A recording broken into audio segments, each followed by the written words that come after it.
Usually, they are solitary hunters, but about 50 of them have come here from neighboring reefs, attracted by this abundance of potential prey.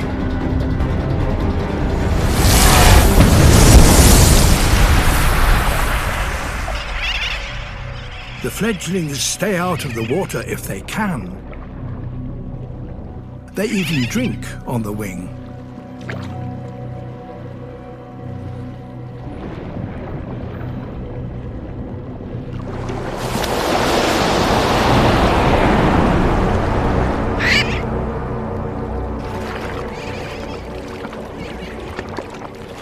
If the Trevally are to catch one now, they have to up their game.